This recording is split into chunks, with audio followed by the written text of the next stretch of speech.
Salut à tous et bienvenue sur la chaîne. Avez-vous déjà imaginé un monde où tout le monde parlerait la même langue? Un monde sans barrière linguistique, où la communication serait instantanée et universelle? C'est difficile à concevoir, n'est-ce pas?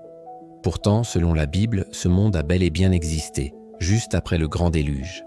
Mais c'est précisément cette unité qui a mené à l'une des histoires les plus captivantes et les plus déterminantes de l'humanité, l'histoire de la Tour de Babel.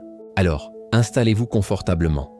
Car aujourd'hui, nous allons remonter le temps pour découvrir comment l'orgueil et l'ambition démesurée d'une civilisation ont donné naissance à l'incroyable diversité de langues que nous connaissons. C'est une histoire de pouvoir, de défis et d'intervention divine qui a changé le cours de notre histoire pour toujours. Imaginez la scène. La terre se remet à peine du déluge. L'humanité descendante de Noé et de sa famille n'est qu'un seul peuple.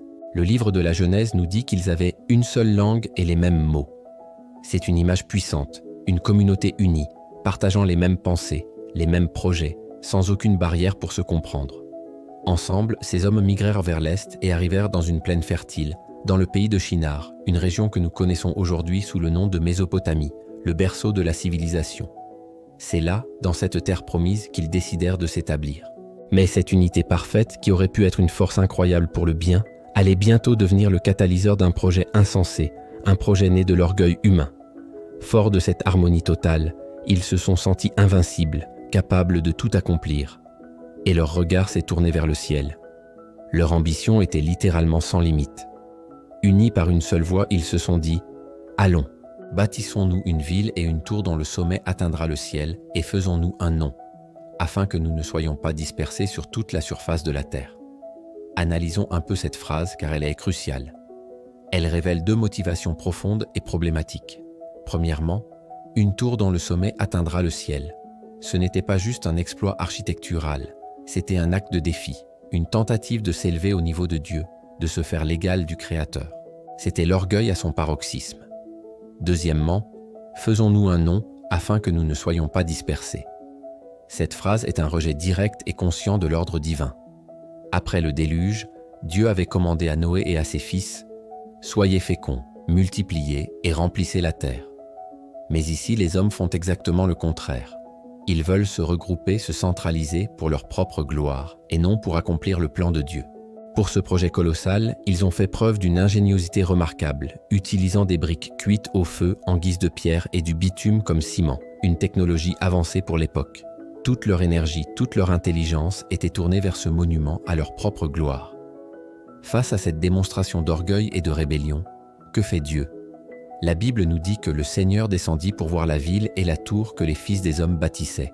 Cette image est fascinante. Dieu n'est pas un observateur lointain. Il descend, il s'approche pour constater par lui-même l'ampleur du projet. Et ce qu'il voit le pousse à agir.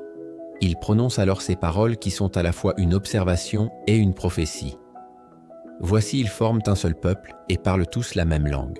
C'est là le commencement de leurs entreprises. Et maintenant, rien ne les empêcherait de faire tout ce qu'ils auraient projeté. Dieu reconnaît la puissance incroyable de l'unité humaine.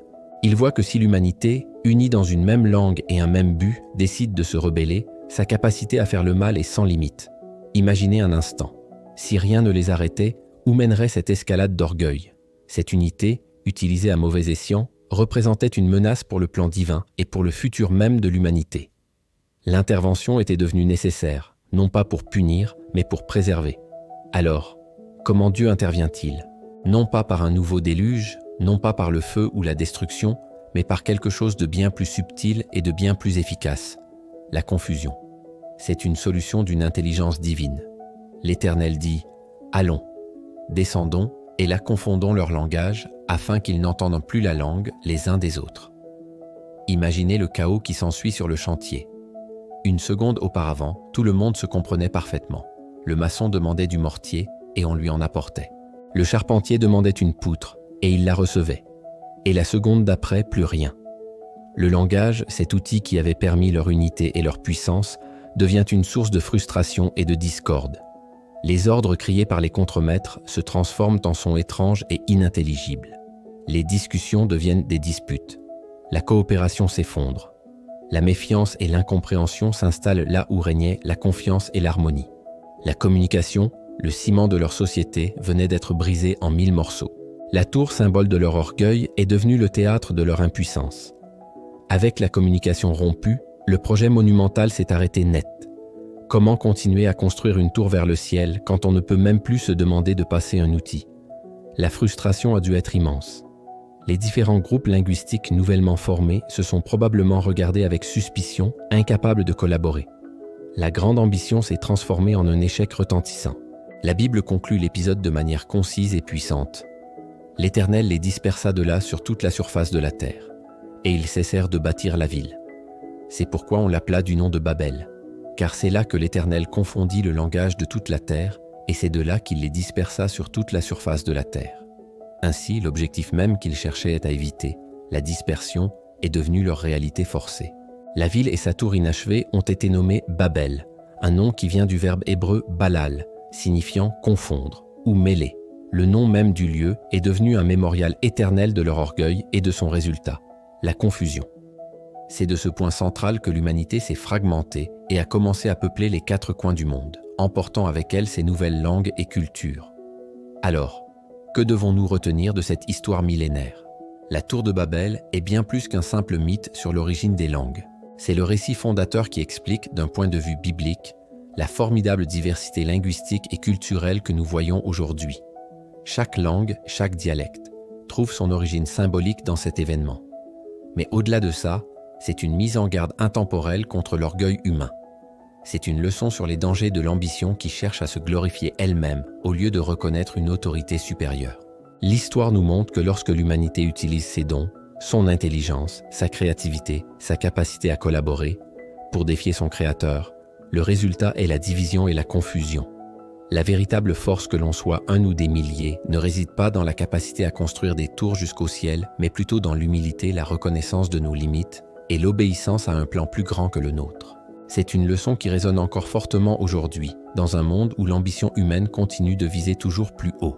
Si cette histoire de la tour de Babel vous a fait réfléchir à la richesse de nos différences et à l'origine de notre monde si divers, n'hésitez pas à laisser un commentaire ci-dessous. Partagez vos pensées, vos questions, on adore vous lire. Et bien sûr, si vous voulez découvrir d'autres récits bibliques fascinants qui ont façonné notre histoire, pensez à vous abonner et à activer la cloche pour ne manquer aucune de nos prochaines vidéos. Merci de nous avoir rejoints aujourd'hui et on se retrouve très bientôt pour une nouvelle aventure dans les pages de l'histoire. À très vite.